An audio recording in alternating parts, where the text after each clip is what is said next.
मेरा नाम है ऋतिक और अब मैं क्या ही इंट्रो दूँ। खुद ही सामने दिख रहा है, ये लेक्चर नंबर 5 है। इसका मतलब है कि इससे पहले हम लोग 4 लेक्चर कर चुके हैं। तो अगर कोई स्टूडेंट डायरेक्ट सीधा इसी लेक्चर पे आ गया है तो मैं उससे विनम्र निवेदन करूँगा कि पहले जाके वो 4 जो लेक्चर पहले रिकॉर्ड हुए हैं उन्हें कंप्लीट कर ले, उसके बाद इस लेक्चर को कंटिन्यू करे। तो आओ शुरू करते हैं हमारे आज के लेक्चर को। हमने फर्स्ट लेक्चर में देखा था कि हमने स्ट्रक्चर ऑफ एटम पढ़ा था। एक बार हम उसे फिर से देखते हैं, स्ट्रक्चर ऑफ एटम को। ये था हमारा एटम का स्ट्रक्चर, कुछ इस तरह से दिखता था। ठीक है, ये जो था बीच में, ये तो हम सबको ही पता है, ये तो न्यूक्लियस था।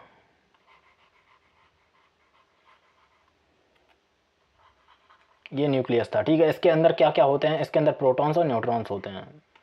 अब तो सिंबल्स लिखते हैं डायरेक्ट, प्रोटॉन्स कॉमा न्यूट्रॉन्स। और ये ब्लू कलर में जो चीज़ें दिख रही हैं ये थे हमारे इलेक्ट्रॉन्स। ठीक है, ये थे इलेक्ट्रॉन्स। आज अपन लोग देखेंगे इन शेल्स के बारे में। ये जो वाइट कलर से गोल गोल रिंग टाइप की बनी हुई है, मैंने फर्स्ट लेक्चर में ही बताया था इनके नाम क्या होते हैं, एक शेल में मैक्सिमम कितने इलेक्ट्रॉन्स जा सकते हैं, वो सारी चीज़ें हमने बहुत डिटेल में पढ़ी थी। ठीक है, तो वो सारी चीज़ें मैं रिपीट नहीं करने वाला हूँ, बिल्कुल भी ज़्यादा रिपीट नहीं करूँगा, बिल्कुल टाइम नहीं लेंगे, बिल्कुल फास्ट फॉरवर्ड चलेंगे। तो फर्स्ट सेल का नाम था के, सेकेंड का एल, फिर एम, फिर एन। इससे आगे वाली शेलों का ओ पी क्यू इस तरह से चलता था, इन्हें नंबर से भी डिनोट करते थे। और हमने ये भी देखा था कि हमारी जो के शेल है, के शेल में मैक्सिमम कितने इलेक्ट्रॉन्स आए थे? मैक्सिमम 2 इलेक्ट्रॉन्स आए थे। एल शेल में मैक्सिमम कितने इलेक्ट्रॉन्स आए थे? एल शेल में मैक्सिमम 8 इलेक्ट्रॉन्स आए थे। एम शेल में कितने आए थे? 18 आए थे। और एन शेल में कितने आए थे? एन शेल में 32 इलेक्ट्रॉन्स आए थे। उससे आगे वाली अगर ओ शेल होती उसमें 50 इलेक्ट्रॉन्स आए थे। हमने ये सब फॉर्मूले से अच्छे से कैलकुलेट किए थे। अगर किसी को किसी ने नहीं देखा है तो उसे नहीं समझ में आएगा। जो स्टूडेंट्स लगातार सारे लेक्चर देखते हुए आए हैं उन्हें ये बात तो अच्छे से पता होगी कि के सेल में 2 इलेक्ट्रॉन्स थे, एल में 8 थे, एम में 18 थे, एन में 32 थे। ठीक है, अब अपन लोग वहीं से जो फर्स्ट लेक्चर में हम लोगों ने स्ट्रक्चर ऑफ एटम छोड़ा था वहाँ से आगे बढ़ते हैं। ठीक है, और अब हम आगे चलते हैं यहाँ पे अगले टॉपिक पे, जो कि है हमारा इलेक्ट्रॉनिक कॉन्फ़िगरेशंस।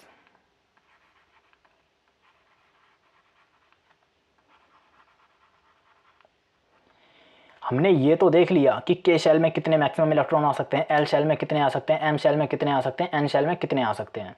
लेकिन अब हम ये देखेंगे कि एक्चुअल में इलेक्ट्रॉन्स कैसे जाते हैं एटम के अंदर। ठीक है, मुझे नहीं लगता कोई भी स्टूडेंट ऐसा होगा जिसने आज तक इलेक्ट्रॉनिक कॉन्फ़िगरेशन नहीं पढ़ा होगा और 10th क्लास में आ गया होगा। बट फिर भी ठीक है, मैं ऐसे ही पढ़ाऊँगा जैसे कि आज तक तुमने पढ़ा ना हो बिल्कुल भी। तो अपन का फर्स्ट एटम कौन सा है? फर्स्ट एलिमेंट है हाइड्रोजन। हाइड्रोजन का एटॉमिक नंबर 1 है। और क्योंकि ये न्यूट्रल है, मैं सारी चीज़ें बता चुका हूँ, क्योंकि ये न्यूट्रल है तो इसके अंदर कितने इलेक्ट्रॉन्स होंगे? इलेक्ट्रॉन भी 1 होगा। अब के शेल है हमारे पास, के शेल है, एल शेल है, एम शेल है, एन शेल है। ठीक है, इनके अंदर जाएंगे इलेक्ट्रॉन्स। ठीक है, तो हाइड्रोजन का एक ही एटम है और एक एटम डायरेक्ट पहला किस में चला जाएगा? फर्स्ट सेल में, के में चला जाएगा। तो हाइड्रोजन का जो इलेक्ट्रॉनिक कॉन्फ़िगरेशन आया है वो सिर्फ 1 आया है। ठीक है, अब हाइड्रोजन के बाद सेकेंड एटम है हीलियम, He2। ठीक है, हीलियम, इसमें 2 इलेक्ट्रॉन्स हैं और के शेल में मैक्सिमम 2 इलेक्ट्रॉन्स आ सकते हैं। तो वो दोनों इलेक्ट्रॉन कहाँ चले जाएंगे? के शेल में चले जाएंगे, 2 इलेक्ट्रॉन्स आ गए। फिर आता है हमारा लिथियम, Li3। लिथियम के पास हो गए 3 इलेक्ट्रॉन। अब इस बार देखो, के शेल तो पूरी भर जाएगी, के शेल में मैक्सिमम सिर्फ 2 इलेक्ट्रॉन्स आ सकते हैं, तो के शेल तो पूरी भर गई। ठीक है, अब जो बचा हुआ 1 इलेक्ट्रॉन है लिथियम का, वो कहाँ जाएगा? एल शेल में। तो 2,1, जो एक चीज जो फर्स्ट नंबर पे आ रहे हैं वो सब के शेल में जा रहे हैं, सेकंड नंबर पे आएंगे वो सब एल में जाएंगे, थर्ड पे आएंगे वो एम में, फोर्थ में जाएंगे वो एन में। ठीक है, लिथियम, उसके बाद आता है बेरिलियम, Be4। ठीक है, बेरिलियम 4, 2 इलेक्ट्रॉन के में जाएंगे और बचे हुए 2 इलेक्ट्रॉन एल में चले जाएंगे। फिर आता है बोरॉन, B5, इसके 2 इलेक्ट्रॉन के में जाएंगे, बचे हुए 3 इलेक्ट्रॉन किस में जाएंगे? एल में जाएंगे। उसके बाद आता है कार्बन, C6। रुको मैं इधर ले आता हूँ इसे। ठीक है, कार्बन C6, कार्बन के 2 इलेक्ट्रॉन K में जाएंगे और बचे हुए 4 इलेक्ट्रॉन किस में जाएंगे, L में जाएंगे, 2,4। उसके बाद आता है नाइट्रोजन N7, 2,5, 2 इलेक्ट्रॉन K में चले गए, बचे हुए 5 इलेक्ट्रॉन L में चले गए। ठीक है, उसके बाद बात करते हैं ऑक्सीजन की, O8, 2,6, 2,6 मतलब 2,6 आ गया, 2 इलेक्ट्रॉन K में, बचे हुए L में। ठीक है, उसके बाद बात करते हैं फ्लोरीन की, F9, 2,7। उसके बाद आता है नियॉन, Ne10, ये आएगा 2,8। ठीक है, ये इस तरह से इलेक्ट्रॉनिक कॉन्फ़िगरेशंस आ गए हमारे। अब चलते हैं आगे और आगे वाले एलिमेंट्स में देखते हैं। नियॉन तक अपन लोगों ने कर लिया था, अब नियॉन के बाद आएगा सोडियम, Na11,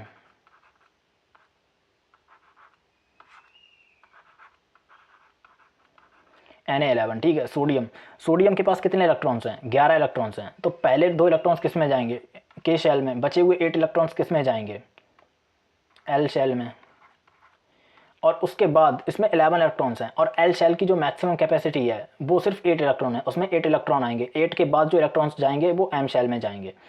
तो इसमें 1 इलेक्ट्रॉन कहाँ चला जाएगा, M शेल में चला जाएगा। सोडियम के बाद आता है मैग्नीशियम, Mg12, इसमें कितना होगा, 2,8,2, 2 इलेक्ट्रॉन K में गए, 8 इलेक्ट्रॉन L में गए, बचे हुए 2 इलेक्ट्रॉन M में चले गए।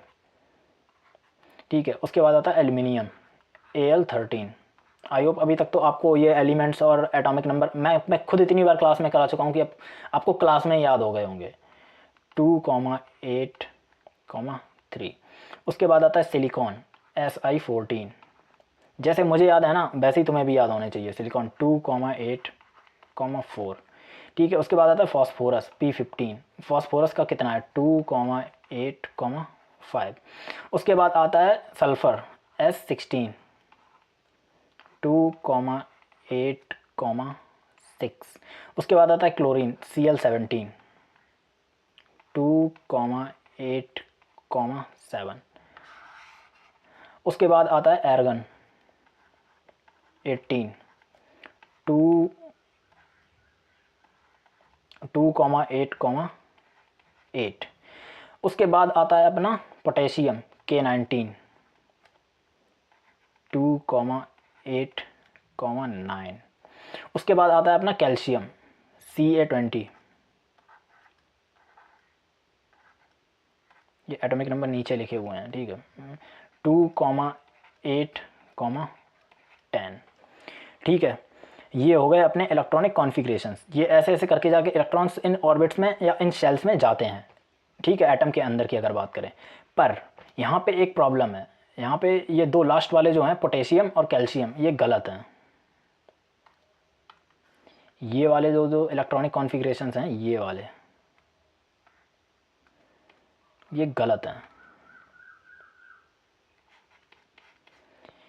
ये गलत क्यों हैं, देखो मैं ये तो मतलब तुम्हें समझाने को तो समझा सकता हूँ कि गलत क्यों है, इसमें वाई ये गलत क्यों है, लेकिन क्या सीन है पहले मैं तुम्हें सही बताता हूँ कि सही क्या है, फिर उसके बाद देखते हैं गलत क्यों है। तो पोटेशियम K19 दोबारा से इसका इलेक्ट्रॉनिक कॉन्फ़िगरेशन देखते हैं। अगर कॉपी पे नोट्स बनाओ ना तो उन्हें मतलब पहले तुम दिखा देना कि हाँ ये दोनों गलत हैं, क्योंकि ये एक्सेप्शंस में आते हैं। अगर तुम एक्सेप्शंस को हटा के कॉपी में नोट्स बनाओगे ना, और जब तुम 1-2 महीने बाद रिवीजन करने आओगे तो फिर तुम्हें याद ही नहीं रहेगा, तुम जल्दबाजी में पढ़ के निकल जाओगे और तो हो सकता है कि तुमसे गलतियां हों। क्योंकि एग्जामिनर ना केमिस्ट्री का अगर पेपर की बात करें तो मोस्टली क्वेश्चंस वो अच्छे क्वेश्चंस वहीं से डालता है जहाँ पे एक्सेप्शंस होते हैं। तो यहाँ पे एक्सेप्शंस हैं, दिखाता हूँ कैसे।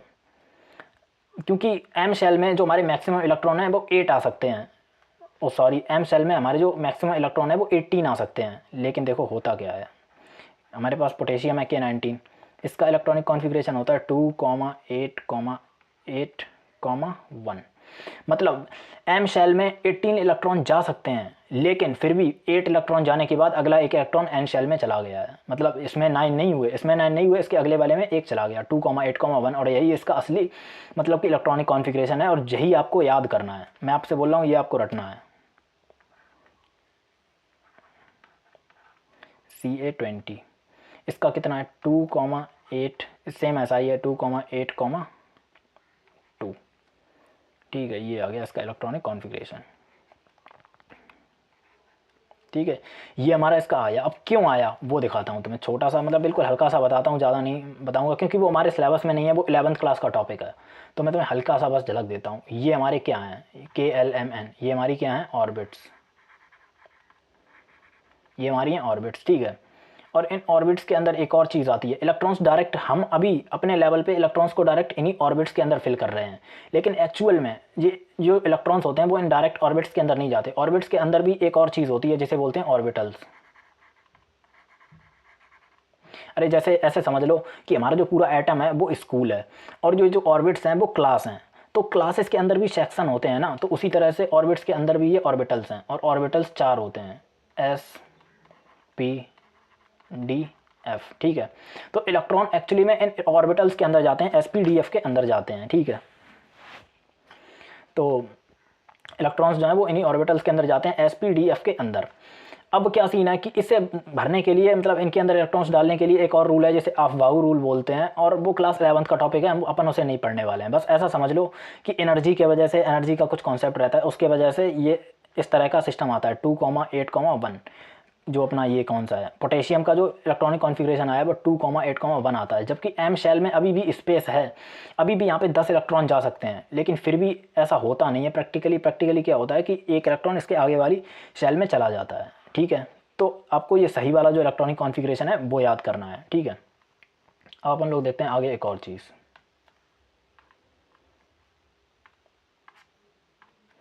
हेडिंग लगाते हैं बैलेंस इलेक्ट्रॉन। बैलेंस इलेक्ट्रॉन क्या होता है, the electrons in the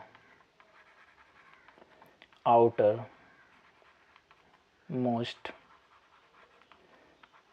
shell of an atom. Valence electron क्या होता है, वो इलेक्ट्रॉन्स होते हैं जो आउटर मोस्ट सेल के अंदर हों, उन्हीं को, मतलब जो आउटर मोस्ट सेल है एटम की, उसके अंदर जो इलेक्ट्रॉन्स होंगे उन्हें हम लोग बैलेंस इलेक्ट्रॉन बोलेंगे। बस सिंपल सी बात है, बस इतना ही फंडा है। बैलेंस इलेक्ट्रॉन क्या होते हैं, आउटर मोस्ट सेल में, एटम की जो आउटर मोस्ट सेल है उसके अंदर जो इलेक्ट्रॉन्स हैं उन्हीं को हम लोग बैलेंस इलेक्ट्रॉन बोलते हैं। अब जैसे हाइड्रोजन है, हाइड्रोजन का जो एटम है इसके पास सिर्फ एक ही शेल है। हाइड्रोजन का अगर एटम ड्रॉ करोगे, ये इसका न्यूक्लियस मान लो हाइड्रोजन का, और ये इसके पास के शेल है, और के शेल के अंदर सिर्फ ये एक इलेक्ट्रॉन है, तो इसकी तो आउटर मोस्ट सेल यही के शेल ही हो गई ना। तो इसके अंदर जो इसका जो बैलेंस इलेक्ट्रॉन है वो कितना है, 1 है, इसकी के शेल में सिर्फ एक इलेक्ट्रॉन है। अगर अपन लोग बात करते हैं हीलियम की, हाइड्रोजन हीलियम, हीलियम के अंदर बैलेंस शेल में देखो 2 इलेक्ट्रॉन है। अगर इसकी लिथियम की बात करते हैं, लिथियम के अंदर अब बैलेंस शेल देखो, के वाली तो पूरी फिल हो गई है, एल शेल में एक इलेक्ट्रॉन है, एल शेल में एक इलेक्ट्रॉन है, तो इसका बैलेंस इलेक्ट्रॉन कितना हो गया, 1 हो गया। अगर अपन लोग बेरिलियम की बात करते हैं, बेरिलियम की जो आउटर मोस्ट शेल है उसमें 2 इलेक्ट्रॉन्स हैं, उन्हीं को बोल देंगे बैलेंस इलेक्ट्रॉन्स, ठीक है। उसके बाद बोरॉन का देख लो, इसमें 3 हैं। कार्बन का देख लो, इसमें 4 हैं। कार्बन के आगे आएगा अपना नाइट्रोजन, नाइट्रोजन में देख लो 5 हैं। ऑक्सीजन में देख लो 6 हैं। फ्लोरीन में देख लो 7 है, और नियॉन में देख लो 8 हैं। ये इनके बैलेंस इलेक्ट्रॉन्स हैं, नंबर ऑफ बैलेंस इलेक्ट्रॉन्स, मतलब कि आउटर मोस्ट सेल में जितने इलेक्ट्रॉन्स हैं वही हमारे बैलेंस इलेक्ट्रॉन्स होते हैं। इसमें कोई रॉकेट साइंस नहीं है, इसमें कोई मतलब वैसा समझाने वाला टॉपिक नहीं है यार, मैं बस डायरेक्ट लिखे हुए हैं वही इनको कॉपी पेस्ट करना है, इसीलिए मैं इसे थोड़ा फास्ट फॉरवर्ड कर रहा हूँ, क्योंकि लेक्चर की लेंथ लंबी हो सकती है, इसमें आगे समझाने वाले टॉपिक्स अभी और हैं, तो मैं इसे इरेज नहीं करता हूँ, इसे लिखा रहने देता हूँ। अभी देखो, सोडियम के पास बैलेंस इलेक्ट्रॉन कितने हैं, सोडियम के पास 1 बैलेंस इलेक्ट्रॉन है। मैग्नीशियम के पास आउटर मोस्ट सेल देखो, सबसे बाहर वाली शेल, इसके पास कितने हैं, 2 हैं। एल्युमिनियम के पास 3 हैं। सिलिकॉन के पास 4 हैं। फॉस्फोरस के पास 5 हैं। सल्फ़र के पास 16 हैं। क्लोरीन के पास, सॉरी, सल्फ़र के पास 6 हैं। क्लोरीन के पास 7 हैं, और एर्गन के पास 8 हैं। और अगर पोटेशियम की बात करोगे तो पोटेशियम के पास 1 है, और कैल्शियम के पास 2 है, ठीक है। मतलब जितने आउटर मोस्ट सेल में इलेक्ट्रॉन्स हैं वही हमारे इलेक्ट्रॉन्स हैं, बैलेंस इलेक्ट्रॉन। अब आते हैं आगे एक और चीज़ पे। अब यहाँ पे थोड़ा सा समझने वाला टॉपिक शुरू होने वाला है, काउज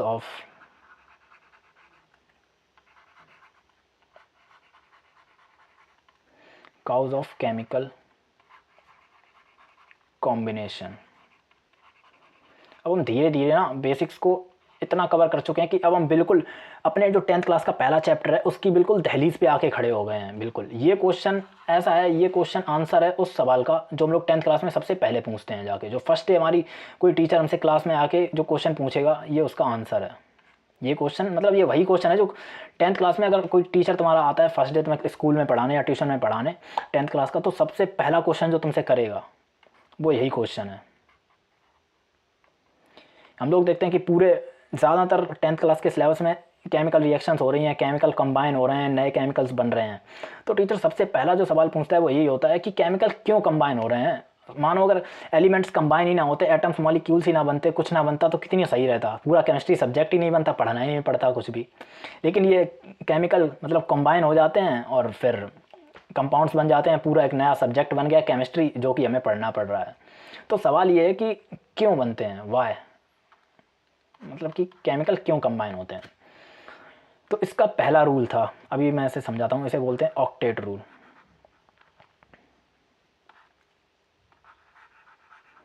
ऑक्टेट रूल। तो मैं इसे तुम्हें थोड़ा अलग तरीके से समझाने की कोशिश करता हूँ कि ऐसे समझो कि जैसे कि हॉलीवुड की मूवीज़ अपन लोग नहीं देखते हैं, तो हॉलीवुड की मूवीज़ जब शुरू होती है तो वहाँ पे ना एक नरेटर होता है जो कहानी को थोड़ा नरेट करके बताता है। तो मैं तुम्हें उसी कहानी के तौर पे तुम्हें नरेट करके बताता हूँ कि ठीक है, समझने की कोशिश करना। बहुत समय पहले की बात है, मतलब ये समय इतना पुराना है जब समय रहना भी फेमस नहीं हुआ था। तो भगवान ने सोचा कि एक दुनिया बनाते हैं, और उन्होंने एक दुनिया बनाई जिसमें उन्होंने 118 एलिमेंट्स को डाल दिया। अब वो 118 एलिमेंट्स बहुत ही ज़्यादा आलसी थे, बिल्कुल निकम्मे थे, किसी काम के नहीं थे। वो कुछ भी काम नहीं करते थे, पूरे दिन बस वैसे के वैसे ही पड़े रहते थे, ना उठना बैठना, कुछ भी नहीं करना, जहाँ डले हैं वहीं पड़े रहते थे। बहुत वक्त हो गया, जब भगवान ने दोबारा उस दुनिया की तरफ नज़र घुमाई तो उन्होंने देखा कि ये 118 एलिमेंट्स तो बहुत ही ज़्यादा आलसी हैं। उन्होंने गुस्से में आए, भगवान को गुस्सा आया, जिसके वजह से आसमान में एकदम बहुत ज़्यादा बादल आ गए, बिजली कड़कने लगी, और आसमान में एक भविष्यवाणी हुई। और भविष्यवाणी में जो बोला वो भगवान ने ये बोला कि आज के बाद इस दुनिया में जितने भी एलिमेंट्स हैं उन सभी को अपने आउटर मोस्ट जो शेल है, जो बैलेंस शेल है, उसमें उन्हें 8 इलेक्ट्रॉन्स करने होंगे, तभी वो स्टेबल माने जाएंगे। नहीं तो अगर किसी भी एटम के आउटर मोस्ट सेल में 8 इलेक्ट्रॉन्स नहीं हैं तो वो स्टेबल नहीं माना जाएगा। अब ये भविष्यवाणी हुई और इसके बाद आसमान पूरा साफ़ हो गया, बादल बादल चले गए। अब ये सुन के सीन पता है क्या हुआ, इस भविष्यवाणी को सुन के, जैसे कि सारे एलिमेंट्स थे, भविष्यवाणी का मतलब मैं सॉरी क्यों आकाशवाणी बोल रहा हूँ, मतलब इसे आकाशवाणी बोलना चाहिए, भविष्यवाणी नहीं, ये भविष्य थोड़ी ना बता रहा है। तो ये आकाशवाणी का ये जो हुआ था, ये पूरा जो सिस्टम ओके, 2 एलिमेंट्स को सुनकर इसे बहुत खुशी हुई, मतलब वो तो एकदम झूमने नाचने लगे, वो तो भगवान की एकदम आरती उतारने लगे, भगवान का बहुत ज़्यादा शुक्रिया अदा करने लगे। उनमें से सबसे पहला जो एलिमेंट था वो था अपना ये नियॉन, नियॉन भैया। अब नियॉन को देख लो, भगवान ने बोला था कि आउटर मोस्ट सेल में 8 इलेक्ट्रॉन होने चाहिए, आउटर मोस्ट सेल में 8 इलेक्ट्रॉन्स होने चाहिए। अब इसके तो पैदाइशी 8 इलेक्ट्रॉन्स हैं, ये पैदा ही आउटर मोस्ट सेल में 8 इलेक्ट्रॉन के साथ हुआ है, तो इसे तो कुछ करना ही नहीं है, इसकी तो पूरी ज़िंदगी सेट है, इसे तो कुछ करना ही नहीं है, इसकी तो पूरी ज़िंदगी सेट है। और इसी के जैसा एक और है एलिमेंट, और वो है हमारा एर्गन। ये रहा एर्गन, इसी के ऊपर ये वाला देखो, इसके भी आउटर मोस्ट में 8 इलेक्ट्रॉन्स हैं। ये भी पहले, ये भी पैदाइशी एकदम सेटल है, इसे भी स्टेबल होने की ज़रूरत नहीं है, हमेशा से ही स्टेबल है। तो ये भी बहुत खुश हुआ, इसने भी भगवान का बहुत ज़्यादा शुक्रिया अदा किया। लेकिन बाकी जो एलिमेंट्स थे वो भी खुश हुए कि चलो अब लाइफ में कोई पर्पस तो मिला, कि जब से हम दुनिया में आए तब से हमारा कोई पर्पस ही नहीं है, अब हमारे पास एक एम तो है कि चलो अब हमें एक मतलब एम मिल गया है कि अब हम अपने आउटर मोस्ट सेल में 8 इलेक्ट्रॉन्स करने हैं, अगर ज़्यादा है तो कम करने हैं, कम है तो ज़्यादा करने हैं। तो ये बाकी सारी एलिमेंट्स खुश थे, अपने ज़िंदगी में जी रहे थे, अब उन्हें एम मिल गया था, ज़िंदगी जीने का एक नया मतलब कि मकसद मिल गया था बोलना चाहिए, सब कुछ चल रहा था। लेकिन कुछ एलिमेंट्स ऐसे थे जो इससे बिल्कुल भी खुश नहीं थे, और वो बहुत बहुत बहुत ही ज़्यादा दुखी थे। और वो एलिमेंट्स थे ये वाले, यहाँ से लेके ये 5 elements, helium, hydrogen, helium, lithium, beryllium, boron, ये 5 एलिमेंट बहुत ज़्यादा दुखी थे। तो इन लोगों ने प्लान बनाया, सारी मीटिंग करी, इन लोगों ने कहा चलो भगवान के पास चलते हैं, उनसे बात करनी है। तो फिर ये 5 लोग काफ़ी ज़्यादा मतलब बहुत कड़ी ट्रैवल करते हुए गए पहाड़ों के बीचों में, बहुत कठिन बोलते हैं ना रास्ता होता है, जैसा मूवीज़ में दिखाया जाता है भगवान के पास जाने वाला, वैसा ही रास्ता करते हुए, ये पूरी कहानी हाइपोथेटिकल है, अपने दिमाग में बस इसे इमेजिन करो। तो ये लोग पहुँचे भगवान के पास। भगवान ने इन्हें देखा और भगवान ने बोला कि तुम लोग यहाँ क्या करने आए हो? मैंने तुम लोगों से बोला था कि आउटर मोस्ट सेल में 8 इलेक्ट्रॉन कर लो स्टेबिलिटी के लिए। तो इन लोगों ने बोला प्रभु एक बार हम लोगों की मतलब दरखास्त सुन तो लीजिए, हम लोग इतनी दूर से आए हैं। तो भगवान ने सोचा ठीक है, भगवान ने कहा ठीक है बताओ क्या काम, मतलब किस लिए आए हो, क्या वजह है तुम्हारे यहाँ आने की। इन लोगों ने भगवान के सामने अपनी बात रखी और इन लोगों ने बोला, हाइड्रोजन ने बोला कि देखो भगवान, हम सब लोग बहुत छोटे लोग हैं, मतलब गरीब लोग हैं, हमारे आउटर मोस्ट सेल में 1 2 ये सिर्फ बोरोन एक ऐसा इलेक्ट्रॉन मतलब एक ऐसा एलिमेंट है जिसके आउटर मोस्ट सेल में 3 इलेक्ट्रॉन है, नहीं तो यहाँ पे सब 1 2 वाले ही हैं। और अब आप ये बताओ कि मतलब हमें कौन 7 इलेक्ट्रॉन दे देगा, हम कैसे अपने आउटर मोस्ट सेल में 8 इलेक्ट्रॉन्स कर पाएंगे, ये तो संभव ही नहीं है, कोई हमें देगा भी नहीं। और चलो मान लो कि कोई बहुत भला एटम है जिसने हमें 7 इलेक्ट्रॉन्स दे भी दिए, तो प्रॉब्लम यहाँ पे आएगी। मान लो कि ये हमारी हाइड्रोजन है, हाइड्रोजन है, इसके पास एक एलिमेंट पहले से ही है, इसके पास 7 इलेक्ट्रॉन आ गए कहीं से, तो इसके ऊपर -7 का चार्ज आ जाएगा। -7 चार्ज मतलब बहुत बुरी चीज़ है। ऑल्दो मैंने बताया था कि एलिमेंट्स के ऊपर चार्ज आना उन्हें स्टेबल कर देता है, लेकिन इतना बड़ा चार्ज आना उन्हें बहुत अनस्टेबल कर देगा। भाई -7 का चार्ज आया हुआ है, इसे कैसे हैंडल कर पाएगा? -7 बोलते हैं ना कि आपने बचपन में छोटे क्लासेस में पढ़ा होगा कि same charge repel each other, तो इतना -7 जो चार्ज होगा वो सब एक दूसरे को धक्का मार मार के दूर भगा रहे होंगे, तो ये स्टेबल ही नहीं रहेगा एटम। तो भगवान ने थोड़ा थिंक किया, उन्होंने कहा कि हाँ वैसे तुम लोग बोल तो सही रहे हो।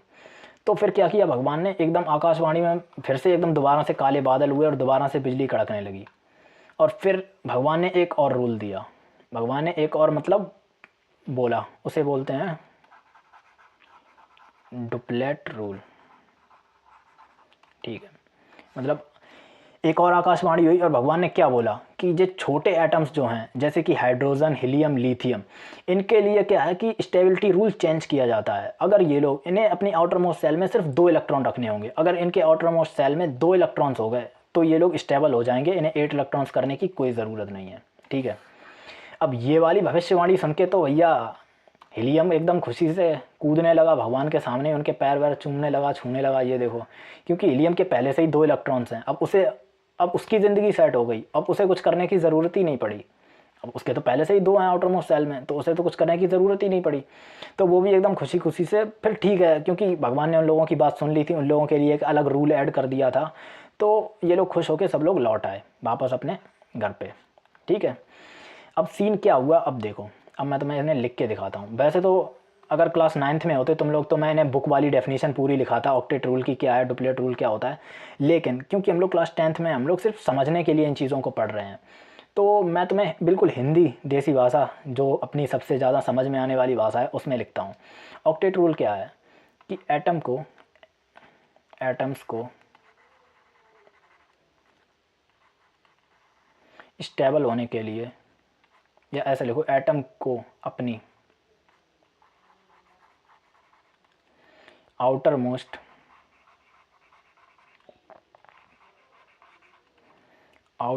सेल में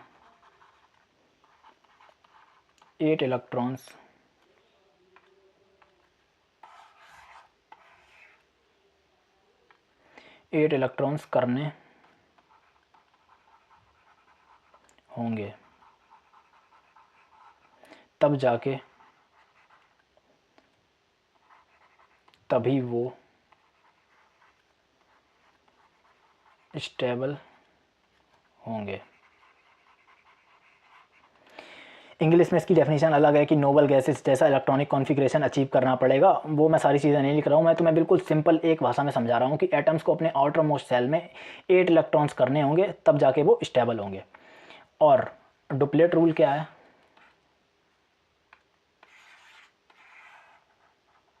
अगर डुप्लेट रूल की बात करी जाए तो स्मॉल एटम्स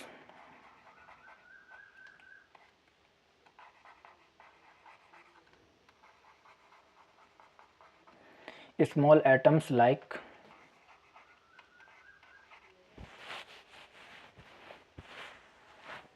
काफ़ी अच्छी खासी गर्मी हो रही है यार मेरे यहाँ पे, तो small atoms like hydrogen, helium, lithium, beryllium, small atoms like hydrogen, helium, lithium, beryllium needs only 2 electrons in their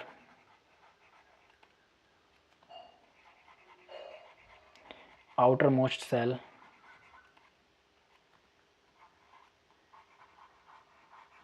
for stability.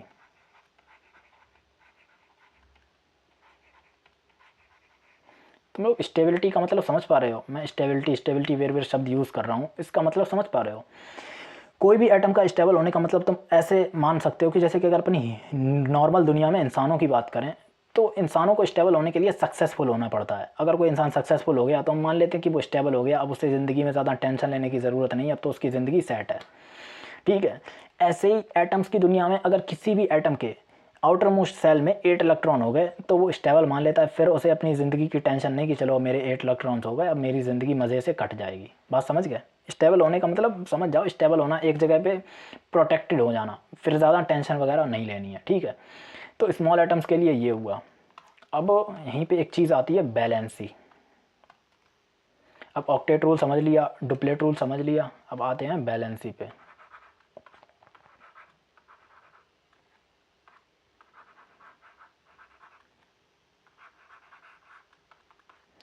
Valency क्या होती है? The capacity of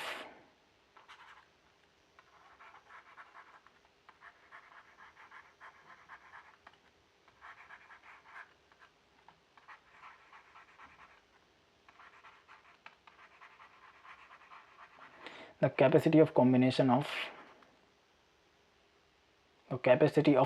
of an atom।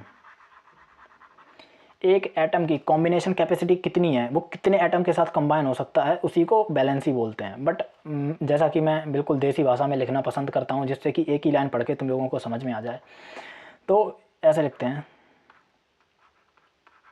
एक एटम मैक्सिमम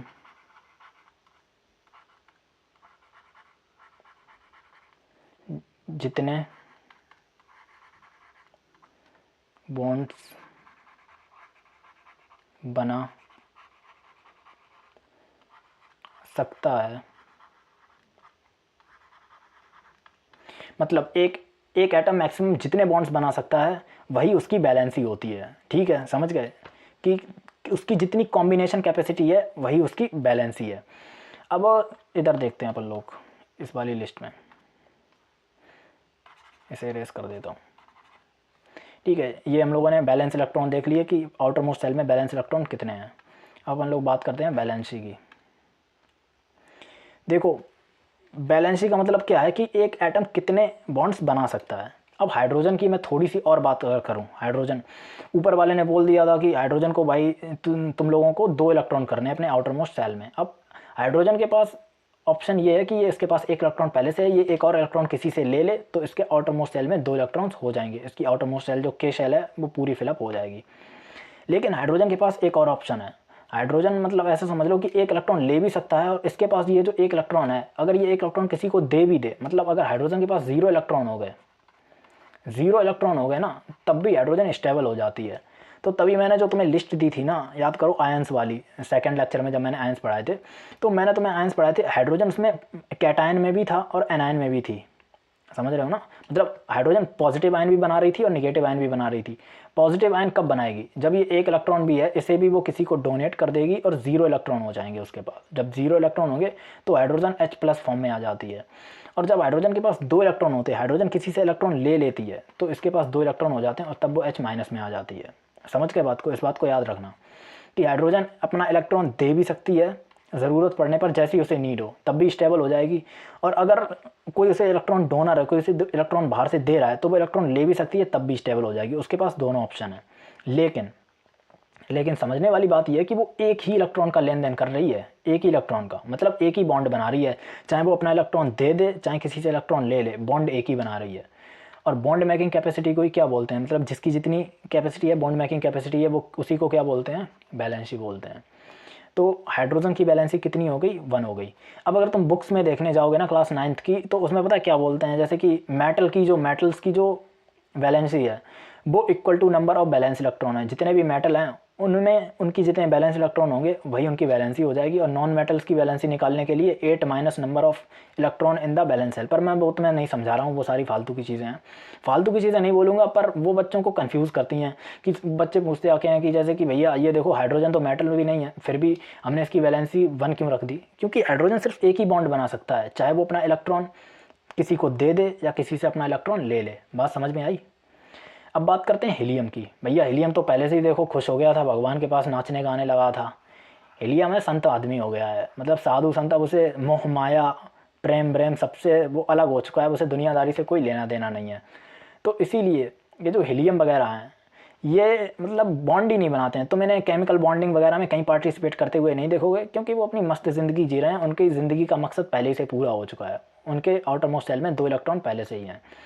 तो जब ये कोई बॉन्ड नहीं बना रहा तो इसकी वैलेंसी कितनी होगी? 0 हो जाएगी। ठीक है, अब बात करते हैं लिथियम की। लिथियम के आउटर मोस्ट सेल में 1 इलेक्ट्रॉन है। अब जैसा कि अभी मैंने थोड़ी देर पहले बताया, तुम कहोगे भैया 2 इलेक्ट्रॉन करने हैं, तो ऐसा करते हैं 1 इलेक्ट्रॉन लिथियम किसी से ले लेगा, 1 इलेक्ट्रॉन किसी से ले लेगा, इसके 2 इलेक्ट्रॉन हो जाएंगे। या तो 1 इलेक्ट्रॉन ये खो दे, अपना इलेक्ट्रॉन किसी को दे दे, तब भी इसके 2 हो जाएंगे, या 1 इलेक्ट्रॉन किसी से ले ले तब भी इसके 2 हो जाएंगे। देखो ये जो मैंने तुम्हें डुप्लेट रूल समझाया, इसका मीन्स कुछ ऐसा समझो कि एटम तब स्टेबल होता है, जैसे कि मैं कैसे समझाऊँ, ये लिथियम का ही एटम ले लेते हैं अपने पास, ये लिथियम का एटम है, ये इसका न्यूक्लियस है, ये इसकी फर्स्ट सेल है के सेल, जिसमें 2 इलेक्ट्रॉन्स आएंगे, और ये उसकी आगे वाली सेल है एल सेल। ठीक है, इसमें इसके में 1 इलेक्ट्रॉन है, इसमें 1 इलेक्ट्रॉन है। ठीक है, टोटल इसके पास 3 इलेक्ट्रॉन है। स्टेबल पता है कब माना जाता है? जब इसकी जो आउटर मोस्ट सेल है वो पूरी फिलअप हो जाए। मतलब ये जो सेकेंड सेल है कौन सी, एल सेल, अगर एल सेल में 8 इलेक्ट्रॉन हो जाएंगे, 8 इलेक्ट्रॉन होने के लिए इसे 7 इलेक्ट्रॉन चाहिए, और मैंने भी जैसा कि थोड़ी देर पहले बताया कि 7 इलेक्ट्रॉन लोगे तो ऊपर माइनस का 7 इतना बड़ा चार्ज आ जाएगा कि एटम ऑटोमेटिक बहुत अनस्टेबल हो जाएगा, वो पॉसिबल ही नहीं होगा। ये सीन है। अगर देखा जाए तो रूल्स ने बोला कि आउटर मोस्ट सेल में 2 इलेक्ट्रॉन चाहिए, तो आउटर मोस्ट सेल तो देखोगे तुम अपने लॉजिक से कि एल वाली आउटर मोस्ट सेल है, इसमें 2 इलेक्ट्रॉन के लिए 1 इलेक्ट्रॉन किसी से ले ले, तो क्या ये स्टेबल हो जाएगा? नहीं होगा।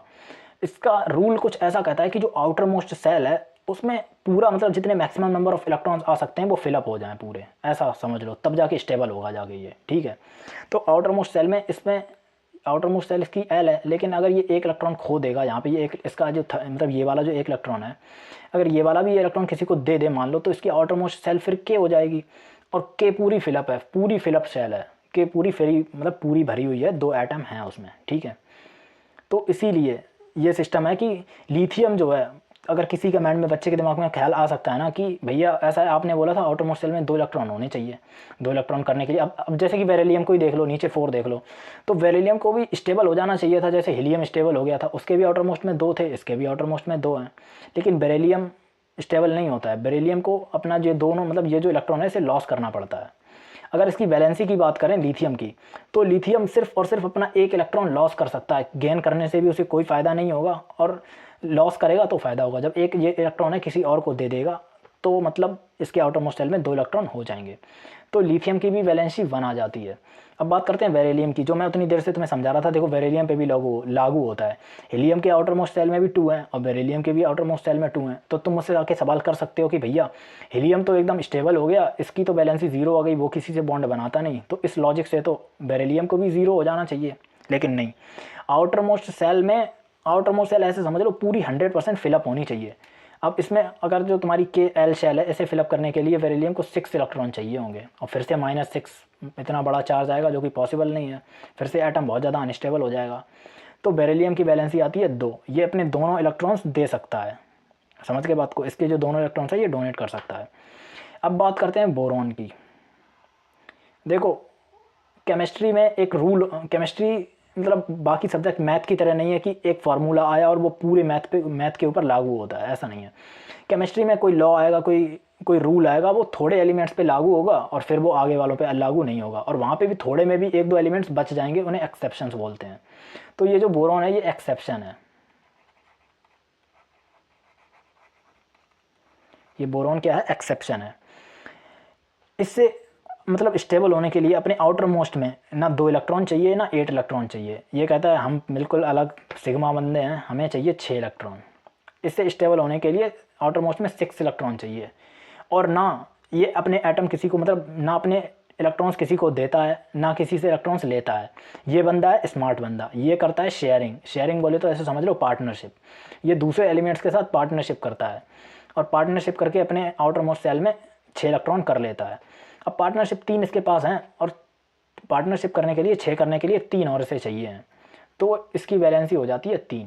करेगा भले पार्टनरशिप करेगा, मतलब गेन और लॉस नहीं करेगा इलेक्ट्रॉन का, लेकिन फिर भी ये करेगा तो 3 ही इलेक्ट्रॉन्स की। और नंबर ऑफ इलेक्ट्रॉन्स मतलब जितनी बॉन्ड कैपेसिटी बनाएगा तो 3 ही बॉन्ड, जितने बॉन्ड बनेंगे उतनी बैलेंसी आ जाएगी, तो 3 आ गई। अब सेम हैपन है कार्बन भी, मतलब जो बोरॉन के साथ है वही सिस्टम कार्बन के साथ भी है। कार्बन ऐसे समझ लो बोरॉन का एकदम बेस्ट फ्रेंड समझ लो। कार्बन के पास है 4 इलेक्ट्रॉन आउटर मोस्ट सेल में, ठीक है, 4 इलेक्ट्रॉन है कार्बन के पास आउटर मोस्ट सेल में। अब कार्बन के लिए तो दोनों सौदे मतलब घातक ही होंगे। अगर कार्बन इन चारों इलेक्ट्रॉन्स को किसी को दे देगा तब भी उसे प्रॉब्लम है, और 4 इलेक्ट्रॉन किसी से ले लेगा तब भी प्रॉब्लम है, क्योंकि अगर देगा तो इसके ऊपर प्लस का चार्ज आएगा और किसी से ले लेगा इलेक्ट्रॉन्स तो -4 का चार्ज आएगा। और -4 चार्ज बहुत बड़ा चार्ज है, मतलब ये जो 4 नंबर है ना मैग्नीट्यूड, ये बहुत बड़ा चार्ज है। ये बहुत गलत माना जाता है केमिस्ट्री में कि अगर किसी एलिमेंट के ऊपर माइनस या प्लस का 4 चार्ज आ गया ना तो वो मतलब बहुत अनस्टेबल मान लिया जाएगा कि ये बहुत अनस्टेबल एटम है, इसके पास इतना हैवी मैग्नीट्यूड का चार्ज रखा हुआ है।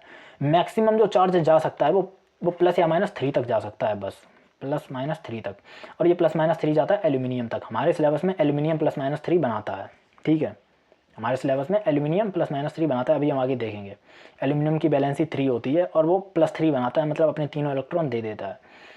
तो कार्बन भी शेयरिंग वाला बंदा है, कार्बन भी पार्टनरशिप करता है, लेकिन करेगा कितने की? इसे 8 चाहिए हैं, 4 इसके पास हैं तो 4 की करेगा, ठीक है, 4 इसके पास आ गए।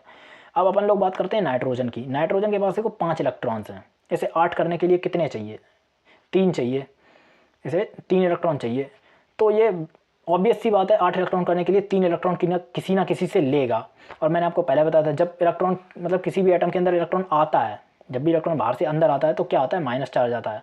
वो चार्ज की अपन बात नहीं कर रहे हैं, लेकिन फिर भी ये देखो कि कितने इलेक्ट्रॉन लेगा, 3 इलेक्ट्रॉन लेगा, मतलब 3 बॉन्ड बनाएगा, तो इसकी बैलेंसी होगी 3। अब अगर अपन लोग बात करते हैं ऑक्सीजन की, ऑक्सीजन के पास 6 इलेक्ट्रॉन्स हैं आउटर मोस्ट सेल में। आउटर मोस्ट सेल में 6 इलेक्ट्रॉन है, इसे कितने चाहिए? 8 करने के लिए 2 चाहिए, तो मतलब ये 2 बॉन्ड बनाएगा। और 2 बॉन्ड, जितने बॉन्ड मतलब ऐसे समझ लो कि एक एटम जितने बॉन्ड बना सकता है वही बैलेंसी है। और बॉन्ड कितने बनाएगा? जितने उसे इलेक्ट्रॉन्स की नीड है, बस उतने ही बॉन्ड बनाएगा।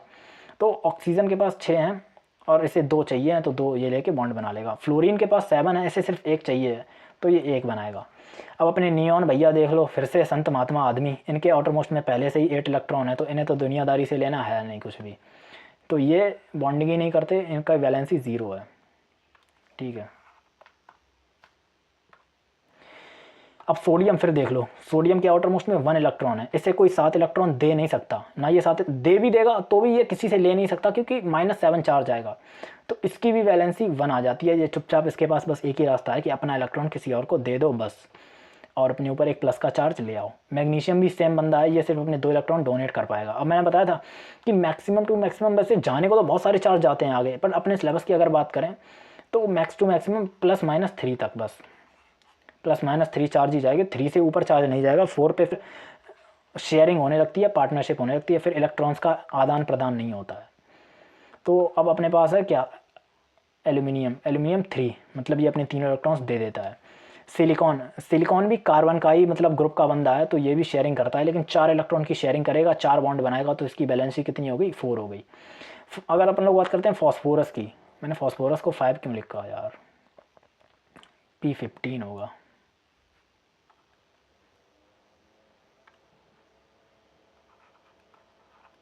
ये रहा हमारे पास P15, ठीक है। फॉस्फोरस के पास 5 हैं, 5 इलेक्ट्रॉन हैं। अभी अपने 5 खो तो सकता नहीं है, तुम्हारे दिमाग में आइडिया है कि भैया इसके अंदर वाली शेल में, एल शेल में 8 इलेक्ट्रॉन्स तो हैं, ये अपने 5 इलेक्ट्रॉन किसी को डोनेट कर दे तो इसके 8 इलेक्ट्रॉन्स हो जाएंगे।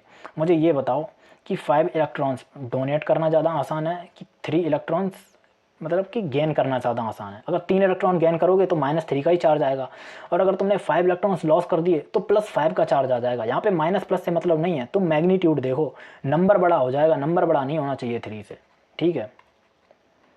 तो अब आगे बात करते हैं फास्फोरस क्या करेगा। फास्फोरस भैया सिर्फ 3 इलेक्ट्रॉन किसी और से ले लेगा। Same happen with sulphur, sulphur भी 2 इलेक्ट्रॉन ले लेगी किसी से। क्लोरीन, क्लोरीन को 1 इलेक्ट्रॉन चाहिए, क्लोरीन भी किसी से मांग लेगा, ए भैया दे दे यार 1 इलेक्ट्रॉन। उसके बाद बात करते हैं एर्गन। एर्गन फिर से नोबल गैस है, संत महात्मा आदमी, दुनियादारी से लेना देना नहीं।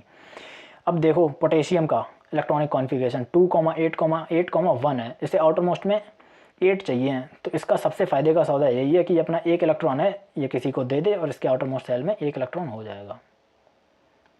ये हो गया 1 इलेक्ट्रॉन इसके पास, ठीक है, मतलब इसकी वैलेंसी 1 हो गई। और ये कैल्शियम है, कैल्शियम के आउटर मोस्ट में 2 इलेक्ट्रॉन है, तो ये भी अपने दोनों इलेक्ट्रॉन दे ही दे किसी को, उसी में इसका फ़ायदा है, क्योंकि 6 इलेक्ट्रॉन इसे मिलने से रहे। और कोई दे भी देगा तो +6 का चार्ज है, -6 का चार्ज आ जाएगा। आई होप मैंने एक एक एलिमेंट की वैलेंसी को बहुत ज़्यादा डिटेल में समझाया है। हो सकता है तुम लोग सोच रहे हो कि क्यों इतना ड्रामा कर रहे हो भैया यार, एक एक समझा रहे हो, बट मैं अपनी तरफ से पूरी कोशिश कर रहा हूँ कि हर बंदे को बिल्कुल क्रिस्टल क्लियर समझ में आए, ठीक है।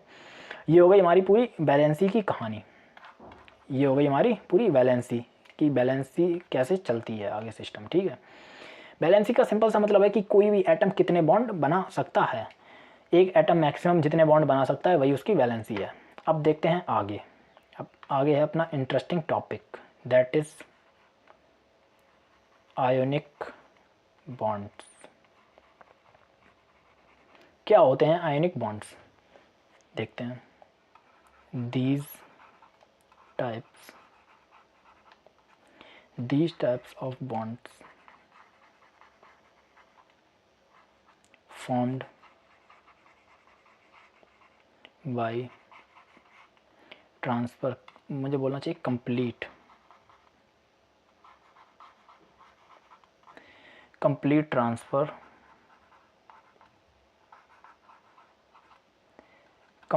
transfer of electrons from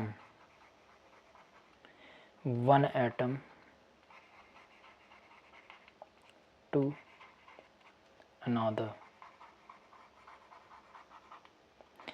मतलब आयनिक बॉन्ड्स जो होते हैं जब वो बनते हैं तो उसमें कंप्लीट ट्रांसफ़र होता है इलेक्ट्रॉन्स का, या तो इलेक्ट्रॉन्स आएंगे या इलेक्ट्रॉन्स चले जाएंगे पूरी तरह से।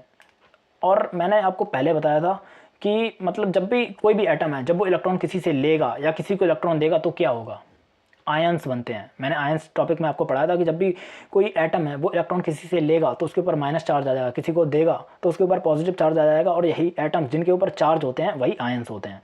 तो ये देखो टॉपिक आयनिक बॉन्डिंग, आयन शब्द से ही मिलकर बना हुआ है आयनिक बॉन्डिंग। अब एक और चीज़ देखते हैं, ionic compounds.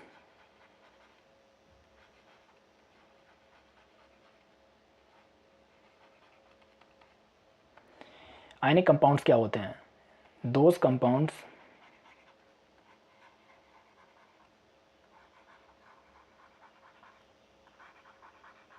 which are made up of ions. Ionic compounds कौन से होते हैं, जो आयन से मिलकर बनते हैं। मतलब या ऐसे समझ सकते हो कि आयनिक बॉन्डिंग में जिस टाइप के कंपाउंड्स बनते हैं उन्हें आयनिक कंपाउंड्स बोलते हैं। दोनों मतलब डेफिनेशन सही है, जो तुम्हें ठीक लगे। ये वाली मुझे ज़्यादा ठीक लगी तो मैंने ये वाली यहाँ पे लिख दी कि these compounds which are made up of ions. ऐसे कंपाउंड्स जो आयन से मिलकर बनते हैं उन्हें हम आयनिक कंपाउंड्स बोलते हैं। और आयनिक बॉन्ड कौन से होते हैं, ऐसे बॉन्ड्स जिनमें कंप्लीट ट्रांसफ़र होता है इलेक्ट्रॉन का, कि मतलब एक एटम से दूसरे एटम के अंदर इलेक्ट्रॉन चला जाता है पूरी तरीके से, ठीक है। अब इसका एग्जाम्पल देखते हैं।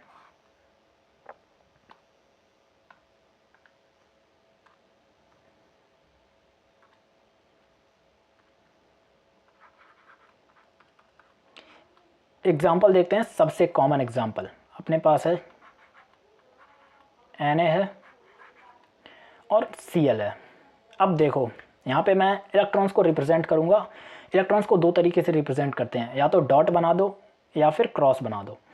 अब और जो इलेक्ट्रॉन्स रिप्रेजेंट करे जाते हैं वो सिर्फ बैलेंस इलेक्ट्रॉन करे जाते हैं, हम सारे इलेक्ट्रॉन्स नहीं करते। जैसे कि सोडियम है, यहाँ पे सोडियम के पास, सोडियम का एटॉमिक नंबर 11 है, तो क्योंकि ये न्यूट्रल एटम है तो इसके पास 11 प्रोटॉन्स हैं, 11 इलेक्ट्रॉन्स होंगे। तो हम 11 के 11 इलेक्ट्रॉन्स यहाँ पे नहीं दिखाएंगे, हमें सिर्फ बैलेंस इलेक्ट्रॉन दिखाने होते हैं। और बैलेंस इलेक्ट्रॉन कितने थे सोडियम में, बैलेंस इलेक्ट्रॉन, वैसे सोडियम को ये तो कॉन्फ़िगरेशन तो तुम्हें याद होने चाहिए। 2,8,1 था सोडियम का जो कॉन्फ़िगरेशन था वो क्या था, 2,8,1 था, मतलब इसके बैलेंस इलेक्ट्रॉन 1 थे। तो हमें जब भी हम मतलब सोडियम का स्ट्रक्चर दिखाएंगे तो हमें सिर्फ एक इलेक्ट्रॉन दिखाना पड़ेगा। तो यहाँ पे मैंने बना दिया एक इलेक्ट्रॉन, चलो दूसरे इससे बना देता हूँ। ये रहा, ये क्रॉस जो बनाया मैंने, ये एक इलेक्ट्रॉन है, ये एक सिंगल इलेक्ट्रॉन है, ठीक है। अब यहाँ पे क्लोरीन के पास कितने आउटर मोस्ट सेल में थे, क्लोरीन का एटॉमिक नंबर 17 है, 2,8,7, मतलब आउटर मोस्ट में 7 इलेक्ट्रॉन्स हैं। तो 7 इलेक्ट्रॉन्स बनाते हैं, यहाँ पे मैं डॉट से दिखा रहा हूँ, 6 और एक 7 इलेक्ट्रॉन्स हैं, ठीक है। क्लोरीन के पास 7 इलेक्ट्रॉन्स हैं और सोडियम के पास 1 इलेक्ट्रॉन है। अब वापस आते हैं अपनी उसी भगवान वाली कहानी पे, उसी दुनिया में जहाँ पे भगवान ने एलिमेंट्स को भेजा था। जब उसे आसमान में भविष्यवाणी हुई, मतलब आकाशवाणी हुई, पूरे भगवान ने आके बताया कि तुम सबको अपने आउटर मोस्ट सेल में 8 इलेक्ट्रॉन्स करने हैं, तो सारे एलिमेंट्स को अपना लाइफ का एक पर्पज़ मिला और सारे एलिमेंट्स अपने लाइफ का गोल पूरा करने के लिए निकल पड़े। अब उसी रेस में सोडियम भी निकल पड़ा। सोडियम बहुत घूमता फिरा, बहुत जगह घूमा। अब देखो ऐसा है, मैं तुम्हें एक चीज़ समझाऊँ कि तुम्हारे दिमाग में ख्याल आ सकता है भैया कि सोडियम के पास 2,8,1 इलेक्ट्रॉन्स हैं, मतलब एक एक्स्ट्रा इलेक्ट्रॉन है, तो ये अपना एक एक्स्ट्रा इलेक्ट्रॉन निकाल के डस्टबिन में फेंक देगा, बस आराम से मस्त बेड पे सोएगा स्टेबल होके, क्योंकि आउटर मोस्ट सेल में 8 इलेक्ट्रॉन्स हो जाएंगे। बट ऐसा नहीं होता केमिस्ट्री की दुनिया में।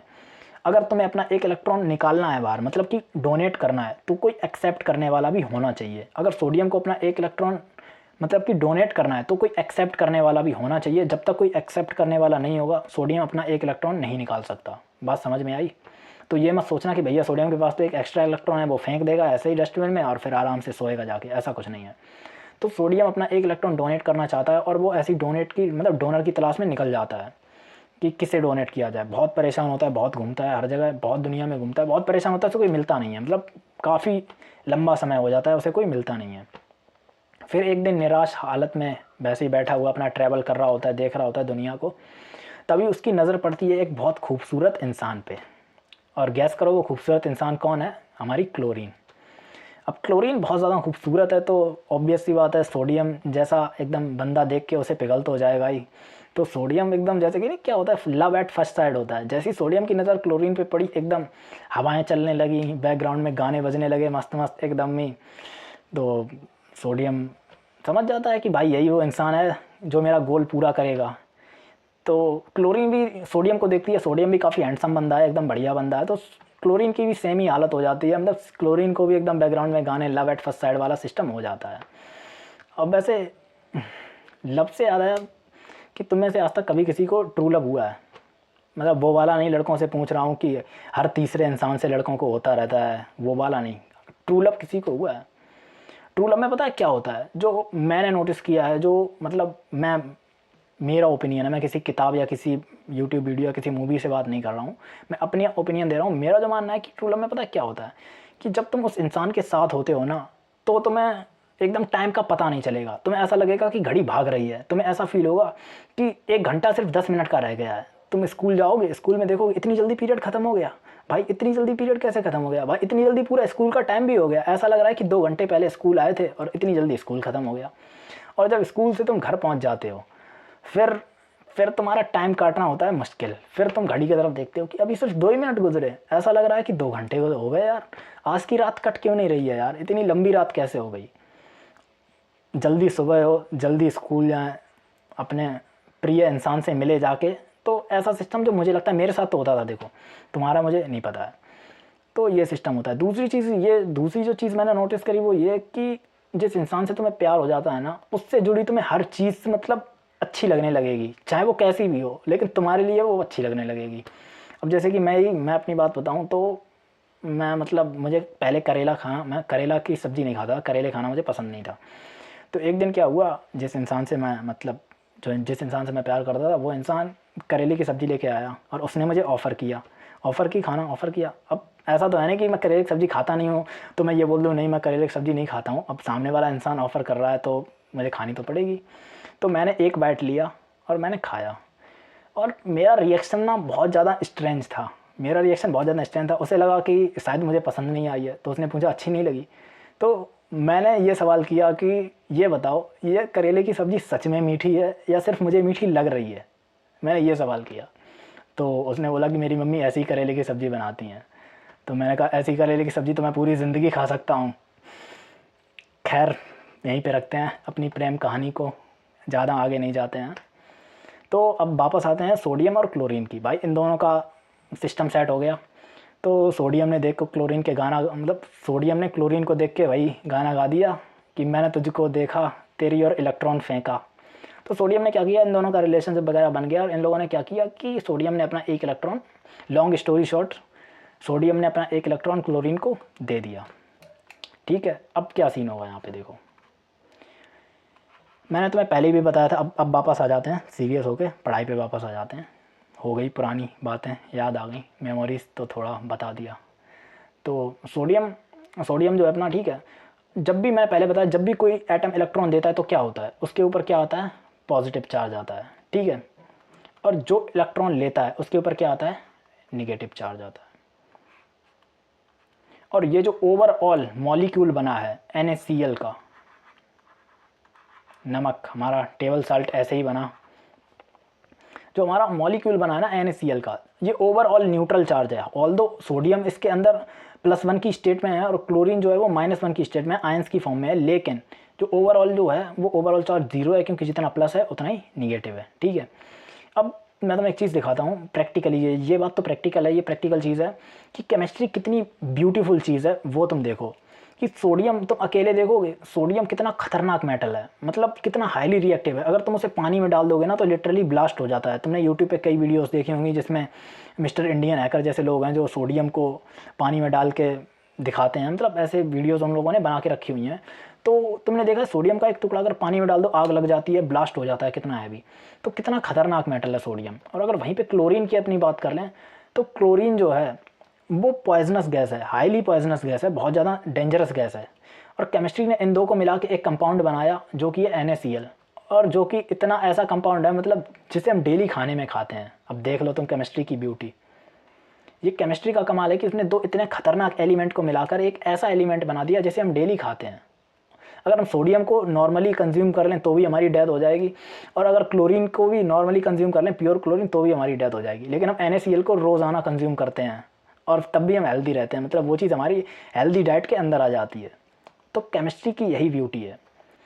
ठीक है, अब देखते हैं कि जैसे कि अभी तुम्हें आयनिक बॉन्ड्स के फार्मूले बनाने हैं, मतलब फार्मूले बनाने हैं, तो हर बार हम ऐसे स्ट्रक्चर तो बनाएंगे नहीं, हर बार हम ऐसे स्ट्रक्चर्स तो बनाएंगे नहीं। तो दूसरी चीज़ क्या है कि हम फास्ट कैसे बना सकते हैं, तो ऐसे लिख लो, हेडिंग लगाते हैं,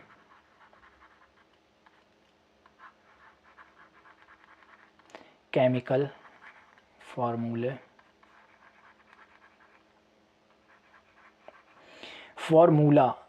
फार्मूला मतलब कि सिंगुलर नाउन है। इंग्लिश का थोड़ा ग्रामर बता देता हूँ। फार्मूला वर्ड जो है वो सिंगुलर नाउन है और इसका प्लूरल नाउन फॉर्मूलाइज नहीं होता, ES नहीं लगता, इसमें फॉर्मूले हो जाता है, एक ही जगह पे E आ जाता है। जैसे कि ना हिंदी में हम लोग सिस्टम रखते हैं वैसा ही सिस्टम है। तो केमिकल फार्मूले ऑफ, मैं IC लिखे दे रहा हूँ, समझ जाना, आयनिक कंपाउंड्स, या अपने नोट्स बनाओ ना उसमें तुम पूरा लिख लेना आयनिक कंपाउंड्स। केमिकल फार्मूले कैसे बनते हैं, तो सबसे पहले है अपने पास CaCl2। मैंने तुम्हें बोला कि हमारे पास दो आयन है, पहला है Ca और दूसरा है Cl। ठीक है, अब कैल्शियम का जो देखो, मैंने तुम्हें आयंस की पहले से ही लिस्ट दे दी है, तुम हर बार इलेक्ट्रॉनिक कॉन्फ़िगरेशन से ऐसे निकालने नहीं जाओगे। मतलब कि ये तो मैंने तुम्हें समझाने के लिए बताया कि आयंस बनते कैसे हैं। कैल्शियम का इलेक्ट्रॉनिक कॉन्फ़िगरेशन क्या है, ये एक एक्सेप्शन है, लास्ट वाला 20th एलिमेंट है, 2,8,8,2 है, लास्ट में इसके 2 इलेक्ट्रॉन्स हैं। तो इसके पास बस एक ही ऑप्शन है, ये अपने दोनों इलेक्ट्रॉन्स लूज़ कर सकता है बस। तो जब ये लूज़ करेगा तो ये +2 बनाता है। ठीक है, और क्लोरीन का तो हमें पता ही है, क्लोरीन -1 बनाती है, क्योंकि इसके पास 7 इलेक्ट्रॉन है, इसे 1 इलेक्ट्रॉन चाहिए, सामने वाले से खींच लेती है इलेक्ट्रॉन। तो क्वेश्चन में तो मैं दिया कि ये Ca और ये Cl2 आयन है, इन दोनों ने मिलाकर कौन सा कंपाउंड बनाया, या ये दोनों मिलकर कौन सा कंपाउंड बनाएंगे। तो देखो जो आयंस हैं, ये आयंस ही तो हैं, एटम के ऊपर चार्ज आता है उन्हीं को तो आयंस बोलते हैं। तो ये आयंस हैं, इन आयंस की जो वैलेंसी होती है, जैसे अभी हम लोगों ने एटम की वैलेंसी देखी, मतलब एलिमेंट्स की वैलेंसी देखी क्या होती है, वैसे आयंस की भी वैलेंसी है। आयंस की वैलेंसी सिंपल है, जितना आयंस के ऊपर जितना चार्ज है उतनी उसकी वैलेंसी है। अब जैसे कि क्लोरीन के ऊपर कितना चार्ज है, +1 चार्ज है, तो इसकी वैलेंसी 1 है। इसके ऊपर +2 चार्ज है, चार्ज मतलब तुम ये मत देखना प्लस है या माइनस है, बस ये देखो 1 है या 2 है, 3 है, जितना है। यहाँ पे -1 है तो 1 लिख दो, यहाँ पे 2 है तो 2 लिख दो, +2। अब यहाँ पे हुआ क्रॉस मल्टीप्लिकेशन, इस 1 का मल्टीप्लाई करो कैल्शियम के साथ और इस 2 का मल्टीप्लाई करो क्लोरीन के साथ, ठीक है, तो तुम्हें क्या मिल जाएगा, Ca, क्लोरीन के 2 एटम Cl2, तो तुम्हें CaCl2 मिल जाएगा, जो एलिमेंट है वो CaCl2 मिल जाएगा। चलो इसे नंबर यहाँ पे डाल देते हैं, फर्स्ट ये पहला है। दूसरा कौन सा है, पोटेशियम सल्फेट, सल्फेट आयन है, सल्फेट आयन है, ठीक है। ये 2 आयन दिए गए हैं और तुम्हें बताना है कि इनसे जो आयनिक बॉन्ड, आयनिक कंपाउंड बनेगा उसका फार्मूला क्या होगा। तो कठिन वाला मैं बता देता हूँ। पोटेशियम का जो मतलब पोटेशियम के जो आयन होता है वो +1 बनाता है, 2,1 2,8,8,1 19 नंबर है ना। अब तुम सल्फेट आयन का बता दो, सरल वाला तुम बता दो, कठिन वाला मैंने बता दिया है कि सल्फेट आयन पे कितना चार्ज होता है। सल्फेट आयन तो मुझे पता है, तुम लोगों ने याद नहीं किया, मुझे पता है, मैं जानता हूँ तुम लोगों की हरकतें। देखो बेटा, पढ़ाई नहीं करोगे, मैं चाहे यहाँ पे कितनी भी मेहनत कर लूँ, तुम्हें कितना भी अच्छे से एक्सप्लेन कर दूँ, समझा दूँ सब कुछ, तुम्हें समझ में भी आ जाएगा, लेकिन अगर तुम घर पे जाके मेरे बताए हुए जो मैं तुम्हें बता रहा हूँ कि ये चीज़ें याद कर लो, नहीं करोगे तो मैं बता रहा हूँ कि तुम्हारा कोई भला नहीं कर सकता। मैं सिंपल सी बात बता रहा हूँ, याद कर लो, अभी भी बता रहा हूँ। ये पूरे 10th क्लास में क्या मतलब, जब तक तुम पढ़ाई करोगे यार, ऐसा तो है नहीं कि 10th क्लास करके पढ़ाई बंद कर दोगे, आगे 11th भी करोगे, 12th भी करोगे। ये तो बहुत बेसिक सी चीज़ें हैं। SO4 के ऊपर -2 चार्ज होता है, और जैसे आता है, जिसने मेरी बात मान के याद कर लिया है वो बहुत बढ़िया स्टूडेंट है, मैं सीधी बोल रहा हूँ। इसकी वैलेंसी कितनी है, 2 है, क्योंकि उसके ऊपर -2 चार्ज है। इसकी वैलेंसी कितनी है, 1 है। करो क्रॉस मल्टीप्लाई, 2 का इसके साथ, 1 का इसके साथ, जो फार्मूला आएगा वो क्या आएगा, K2SO4, K2SO4 आ गया, ठीक है। अब तीसरा एग्जांपल देखते हैं। तीसरा एग्जांपल है, फिर से पोटेशियम आयन है हमारे पास और NO3 है, nitrate, I think so nitrate ही है ये। मैं खुद इनमें कंफ्यूज हो जाता हूँ यार, बट मुझे खुद पे कॉन्फिडेंस है, ये नाइट्रेट आयन ही है, ठीक है। मैं कठिन वाले का बता देता हूँ फिर से। पोटेशियम का 1+1 आयन बनाता है। तुम लोग सरल वाले का बता दो, NO3 कितना बनाता है, NO3 के ऊपर मतलब कितना चार्ज है, NO3 के ऊपर NO3 -1 बनाता है, ठीक है। अब देखो एक और चीज़ तुम्हें बताता हूँ, अगर ये दोनों आयन के ऊपर जो चार्ज हैं वो बिल्कुल सेम है तो तुम्हें ये क्रॉस मल्टीप्लाई करने की कोई भी ज़रूरत नहीं है। तुम डायरेक्ट ऐसा लिख दो, बस इन्हें डायरेक्ट ऐड करके लिख दो, जैसे कि KNO3 बस। अगर यहाँ पे ये +2 होता, ये -2 होता, तब भी KNO3 आता। अगर ये +3 होता, ये -3 होता, तब भी ये KNO3 आता डायरेक्ट। अगर दोनों के चार्जेस सेम हैं तो हमें क्रॉस मल्टीप्लाई करने की कोई ज़रूरत नहीं है, डायरेक्ट सीधा ऐसा ही बना के लिख दो, सिर्फ ऐड करके लिख दो, ऊपर कितनी भी वैल्यू हो हमें उससे मतलब नहीं है, ठीक है। आगे देखते हैं, अगला कौन सा है,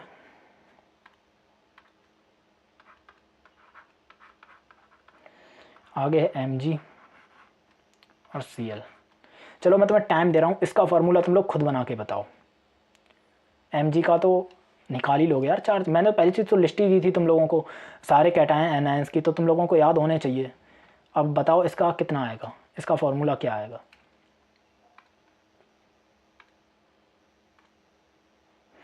आई होप तुम लोगों ने निकाल लिया होगा, इजी है। मैग्नीशियम +2 बनाता है, Cl -1 बनाता है, क्योंकि अब ये दोनों अलग अलग हो गए हैं तो इसकी बैलेंसी को यहाँ पे रखो, इसकी बैलेंसी को यहाँ पे रखो और क्रॉस मल्टीप्लाई कर दो डायरेक्ट, कितना आ जाएगा।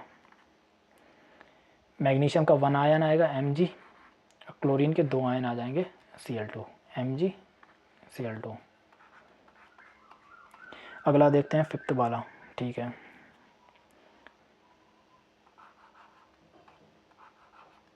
ये एल्युमिनियम और ये एल्युमिनियम आयन, ब्रोमियम आयन, ठीक है। एल्युमिनियम का मैं बता देता हूँ, एल्युमिनियम सरल है, एल्युमिनियम +3 बनाता है। ब्रोमीन का तुम लोग बता दो कितना बनाता है। ब्रोमीन -1 बनाता है। भाई कर लो याद यार, तुम्हारा ही फ़ायदा होगा, मेरा कोई फ़ायदा नहीं है, तुम्हारे भले के लिए कह रहा हूँ।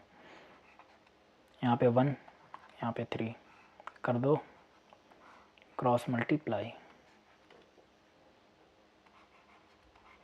Aluminium Br3।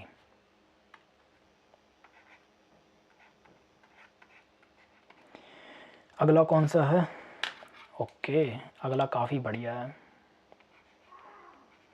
Na है और कार्बोनेट आयन है। Na का मैं बता देता हूँ, सोडियम +1 बनाता है। कार्बोनेट आयन का बता दो तुम लोग कितना बनाता है, बताओ जल्दी। -2 बनाता है, ठीक है। तो इसकी वैलेंसी 2 आ जाएगी, इसकी वैलेंसी 1 आ जाएगी, और फिर से वही पुराना हिसाब अपना क्रॉस मल्टीप्लाई वाला। कितना आ जाएगा ये, Na2। अब सवाल मेरा ये है कि ये जो कंपाउंड बना है इसका कॉमन नेम क्या है। मैंने कॉमन नेम की भी लिस्ट दी थी ना, मैंने कंपाउंड्स की लिस्ट दी थी, उसमें मैंने कहा था कि इसमें केमिकल नेम्स हैं, फार्मूले और कॉमन नेम है। इसका कॉमन नेम क्या है बताओ।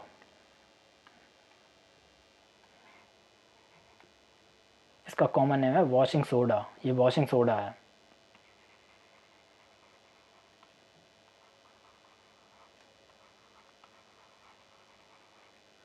ठीक है, कॉमन नेम समझ जाना, आगे मैं नहीं लिख रहा हूँ इसके आगे। यार रुको रुको रुको रुको, एक और चीज़ करते हैं। अभी हमें स्पेस की ज़रूरत पड़ेगी आगे, तो इसे हम लोग यहाँ पे लिख देते हैं नीचे। ठीक है, वॉशिंग सोडा। और देखते हैं आगे।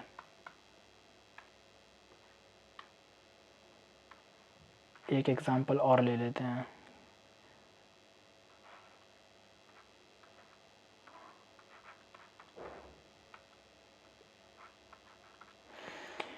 एल्यूमिनियम है और सल्फेट है, SO4 है। एल्यूमिनियम के ऊपर होता है +3, SO4 के ऊपर होता है -2।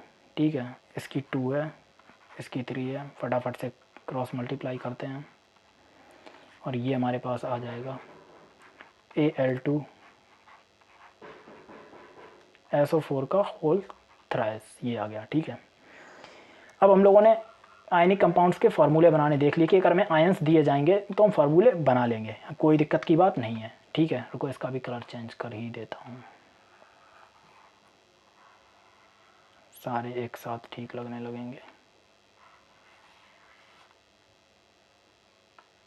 अब ठीक है, तो अब हमने देख लिया कि हमें अगर आयंस दिए गए होंगे तो हम केमिकल फार्मूले बना लेंगे। लेकिन ये तो सीखना ज़रूरी था ही, लेकिन अब हमें इसकी रिवर्स प्रोसेस और सीखनी है। हम इन्हीं को सबको रिवर्स करेंगे। हमारी 10th क्लास में जो सबसे इम्पॉर्टेंट चीज़ है, शुरू के 3 चैप्टर हैं, chemical reactions and equations, acid base and salt, metal and non metals, ये जो हैं, ये जो चीज़ें हैं ना, क्या सीन है इसमें कि उसमें हमें इसी चीज़ की ज़रूरत पड़ेगी। हमें आयंस दिए जाएंगे, मतलब हमें केमिकल फार्मूले दिए जाएंगे और हमें उन्हें आयंस में ब्रेक करना पड़ेगा। तो अब देखते हैं, जैसे कि ये CaCl2 है, हमें इसे वापस Ca+2 और Cl- में ले जाना है। तो हमें ये चीज़ याद होनी चाहिए, कैल्शियम +2 बनाता है, हमने Ca+ लिख दिया, Ca+2, और क्लोरीन -1 बनाता है। ठीक है, अब इन दोनों का ओवरऑल चार्ज देखो, इसके ऊपर +2 है, इसके ऊपर -1 है, तो क्या ये दोनों न्यूट्रल हैं? नहीं है, इसके ऊपर +1 ज़्यादा है। तो इसे बैलेंस करने के लिए हमें 2 क्लोरीन आयंस चाहिए होंगे। जब 2 क्लोरीन आयंस होंगे, एक क्लोरीन आयन पे 1 माइनस, 2 क्लोरीन आयन पे 2 माइनस, तो ये दोनों मिलके न्यूट्रल हो जाएंगे। ठीक है, ऐसे ही इसका देखो, पोटेशियम क्या बनाता है, K+1 बनाता है। SO4 क्या बनाता है, -2 बनाता है। SO4 -2 बनाता है। अब यहाँ पे -2 है, यहाँ पे +1 है, इसे बैलेंस करने के लिए हमें 2 पोटेशियम के आयन चाहिए। ये बहुत इंपॉर्टेंट चीज़ है, मैं फिर बता रहा हूँ। हमारे 10th क्लास में डायरेक्ट पहले ही चैप्टर से, यहीं से मतलब इसी का एप्लीकेशन शुरू होगा। मैंने जो तुम्हें पूरा लेक्चर यहाँ तक इलेक्ट्रॉनिक कॉन्फ़िगरेशन से लेके आयनिक बॉन्ड, जो सारी चीज़ें समझाई, वो बस इस चीज़ के लिए समझाई कि तुम इन चीज़ों को ब्रेक कर पाओ। टीचर्स जो होते हैं ना, वो डायरेक्ट फर्स्ट चैप्टर से शुरू करते हैं, और जैसा कि तुम्हें पता है, तुम लोग 9th क्लास में पढ़े तो हो नहीं, मुझे पता है, अच्छे से जानता हूँ। 9th क्लास में तुम लोग पढ़े नहीं हो, 10th क्लास में टीचर सीधे यहाँ से शुरू करता है। अब देखो, मैं भी स्टूडेंट रहा हूँ, टीचर के सामने हिम्मत नहीं होती, क्लास के सारे बच्चों के सामने हमारा ऑरा निगेटिव हो जाएगा कि हम उठ के खड़े होकर पूछ लेंगे कि सर आपने CaCl2 को ये कैसे ब्रेक कर दिया, ये कैसे कर दिया। पहली बात तो हम खुद नहीं पूछते हैं, और अगर मान लो कि 0.1% स्टूडेंट ने, किसी ने पूछ भी दिया, तो टीचर तुमसे सीधा एक लाइन बोलेगा, बेटा ये क्लास 9th में पढ़ाया गया था, तुम्हें पढ़ के आना चाहिए था। बहुत शायद ही कोई रेयरली टीचर हो जो तुम्हें वहाँ पे ये समझाएगा पूरा, नहीं तो कोई नहीं समझाएगा। तुम्हें इतना बोल के निकल जाएगा, बेटा क्लास 9th में पढ़ाया गया था, या तो यूट्यूब से पढ़ लेना जाके, या तुम देख लो तुमने क्लास 9th में पढ़ाई नहीं करी है। फिर से पोटेशियम के ऊपर +1 है, NO3 के ऊपर कितना है, NO3 -1 है। ये दोनों तो सिमिलर है, मतलब इनमें तो कोई टेंशन थी नहीं। दो ये +1 बनाता है, ये -1 बनाता है, एक एक आयन में टूट जाएगा। आगे वाले पे देखते हैं। Mg मैग्नीशियम +1 +2 बनाता है Mg। ये याद होंगे तभी कर पाओगे, जब ये आयंस की जो लिस्ट दी थी मैंने याद होंगे तभी बना पाओगे, नहीं तो नहीं बना पाओगे। Cl क्या बनाता है, ये सारे एलिमेंट्स जितने अभी तक मैंने यूज़ किए सारे उन लिस्टों में थे, एक भी अभी तक लिस्ट से बाहर का यूज़ नहीं हुआ। अब और मैंने जो तुम्हें लिस्ट दी है उसमें पूरे 10th क्लास का कवर होता है, उसमें एक भी एलिमेंट तुम्हारे 10th क्लास से बाहर का नहीं आया होगा, नहीं आएगा।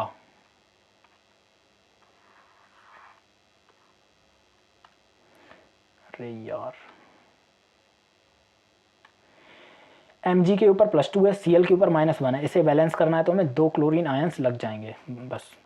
अभी हमारे आगे डिस्प्लेसमेंट रिएक्शंस आएंगे, डबल डिस्प्लेसमेंट रिएक्शंस आएंगे, उनमें ऐसे ही कंपाउंड्स आएंगे, एल्युमिनियम ब्रोमाइड करके इस तरह के आयंस आएंगे, और उसमें क्या होगा कि हमें ऐसे ब्रेक कर करके रिएक्शंस बनानी होंगी। बच्चे उन्हें डायरेक्ट रट लेते हैं कि ठीक है एल्युमिनियम का हम यहाँ उठा के कर देंगे, वहाँ उठा के कर देंगे, लेकिन जब तुम करोगे ना तुम्हें समझ में आएगा कि एल्युमिनियम जो सोल्यूशन में जाएगा तो ऐसे टूटेगा, एल्युमिनियम +3 में टूटेगा।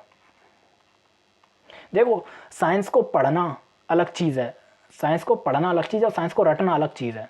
साइंस को अगर तुम हिंदी इंग्लिश जैसा सब्जेक्ट समझ के रट के चले जाओगे, हो सकता है तुम बोर्ड लेवल तक नंबर ले आओ, 10th में नंबर ले आओ, इवन 12th क्लास भी काफ़ी अच्छी खासी टफ हो जाती है, 12th क्लास में भी तुम रट के नंबर नहीं ला सकते हो। लेकिन मैं बोलूँगा 10th क्लास तक चलो कुछ बच्चे होंगे जो कहेंगे कि मैं क्यों इतना फालतू का टाइम वेस्ट करूँ, ये सारी चीज़ें सीखूँ, मैं तो सीधे रिएक्शंस को याद ही कर लूँगा, ऐसा सोचते हैं कई बच्चे ऐसे होंगे जो सोचेंगे ऐसा। मैं फिर बता रहा हूँ, साइंस को समझ कर पढ़ना अलग चीज़ है और साइंस को रट लेना अलग चीज़ है। अब तुम्हारे ऊपर है, तुम समझ के पढ़ना चाहते हो या रटना चाहते हो। इसके ऊपर माइनस चार्ज है। एल्यूमिनियम के ऊपर +3 है, इसके ऊपर -1 है, हमें इसके 3 एटम्स चाहिए होंगे तब जाकर ये बैलेंस हो पाएगा।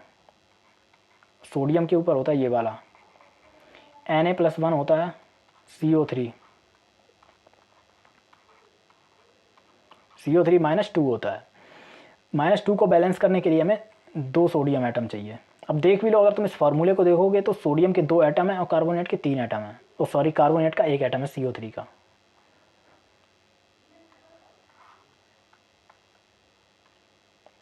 ठीक है, अब आते हैं लास्ट वाले इस वाले पे, एल्यूमिनियम सल्फेट। ये देखो, इसको आयंस में ब्रेक करते हैं, एल्यूमिनियम वही +3 बनाता है,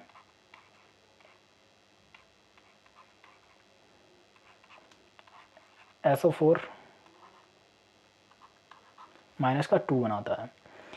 अब इसे बैलेंस करने के लिए हम यहाँ पे करेंगे 2 से मल्टीप्लाई। जब 2 एल्यूमिनियम के एटम होंगे तो कितना चार्ज होगा, 3 2 6 प्लस का चार्ज हो जाएगा, और यहाँ पे 6 करने के लिए हमें 3 से मल्टीप्लाई करना पड़ेगा। मतलब कि 2 एल्यूमिनियम आयंस होंगे और 3 सल्फेट आयंस होंगे, तब जाके ये बैलेंस होगा। ठीक है, अब मैं तुम्हें एक क्लास अपने 10th की ही एक रिएक्शन का एग्जाम्पल देता हूँ। ऑल्दो हम उसे आगे पढ़ेंगे, बस मैं तुम्हें दिखाना चाहता हूँ कि आयंस क्या करते हैं।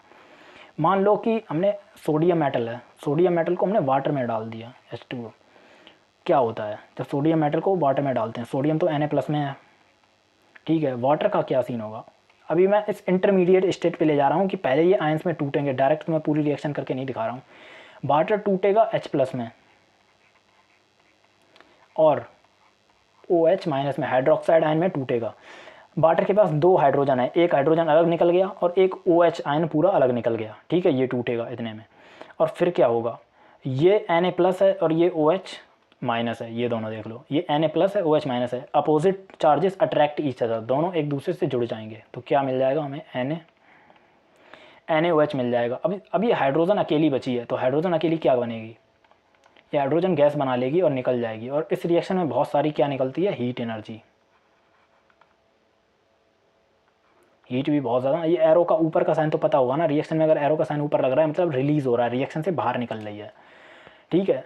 तो ऐसी रिएक्शंस आएंगी। ये देखो, अब अगर तुम्हें पता है कि आयंस के बारे में कि Na+ बनेगा जाके H2O, H+ OH- बनेगा जाके, तो तुम्हें चीज़ें समझ में आ रही हैं, नहीं तो तुम सीधे याद कर लोगे, Na+ H2O NaOH बन जाएगा, H2O गैस निकल जाएगी, हीट निकल जाएगी, बस रट्टा मार लोगे हाथ रख के बस कि ये मैंने रट लिया। लेकिन अगर तुमने ये पूरा फाउंडेशन समझ के आया है, जो मैंने बिल्कुल बेसिक से तुम्हें यहाँ तक समझा के लाया हूँ, तो तुम्हें समझ में आएगा, तुम्हारे दिमाग में चलेगा कि हाँ सर ने बताया था, हाँ भैया ने बताया था कि H+ में टूटेगा, OH- में टूटेगा, Na+ होगा तो OH से जुड़ जाएगा जाके। ये सारी चीज़ें जब तुम्हारे दिमाग में चलती है ना, तो तुम्हें चीज़ें बहुत ज़्यादा, चीज़ों की बहुत ज़्यादा क्लियरिटी रहती है, सारी चीज़ें तुम्हारे दिमाग में क्लियर रहती हैं। दूसरी चीज़ क्या होती है कि अगर कोई टीचर जैसे मेरा जैसा हुआ, अगर मैं ऑफलाइन में पढ़ाता हूँ ना, तो क्या करता हूँ, जब मैं टेस्ट बना के दूंगा तो थोड़ी सी अलग रिएक्शंस देता हूँ, जो ना बुक में होती हैं और ना मतलब जो मैंने पढ़ाई भी नहीं होती वहाँ से देता हूँ।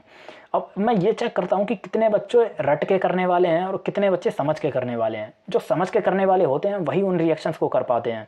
जो रट के करने वाले हैं वो कहेंगे कि वो तो अगले दिन आके टेस्ट में ऐसे रोते आके कि भैया आपने तो ये पढ़ाया नहीं था, आपने ये सिलेबस में नहीं है, सिलेबस में तो है, वो ये कहेंगे भैया आपने ये वाली रिएक्शन पढ़ाई ही नहीं है, तो मैं कैसे कर लेता। भाई मैंने रिएक्शन नहीं पढ़ाई है, मैंने तुम्हें पूरा लॉजिक तो समझाया है, तुम उस लॉजिक से समझा के कर सकते थे खुद ही, लेकिन तुम्हें तो लॉजिक समझना नहीं है, तुम्हें तो याद करना है। तो आज के लिए बस इतना ही रखते हैं। आज का लेक्चर मुझे पता है काफ़ी लंबा हो गया होगा, आई थिंक ये अभी तक का सबसे लॉन्गेस्ट लेक्चर बन गया होगा। और वैसे तो ये आज का जो हमने टॉपिक पढ़ा है इसमें काफ़ी अच्छे अच्छे क्वेश्चंस बन जाएंगे। और मैंने डीपीपी नहीं बनाई, मैं पहले सोच रहा था कि डीपीपी बना दूं, लेकिन कल बस मतलब आज एक लेक्चर बचा हुआ है सिर्फ, अब इसका एक लेक्चर बचा हुआ है, हमारे 5 लेक्चर कंप्लीट हो चुके हैं। कल 6 वाले लेक्चर में ये पूरा टॉपिक कंप्लीट हो जाएगा। तो मैंने सोचा कि जब कल कंप्लीट हो जाएगा तो एक फ़ाइनल पूरी जो प्रैक्टिस शीट दूंगा पूरे चैप्टर की, उसी में इसके सारे क्वेश्चंस ऐड कर दूंगा। तो इसकी डीपीपी मैं तुम्हें नहीं दे रहा हूँ, इसके सिर्फ नोट्स दे रहा हूँ। तो ठीक है, आज मैंने बहुत ज़्यादा बोला, मेरे गर्दन में मतलब गले में पेन होने लगा, वोकल कॉर्ड्स में पेन होने लगा है। तो ठीक है, ओके, बाय बाय, इतना ही रखते हैं आज।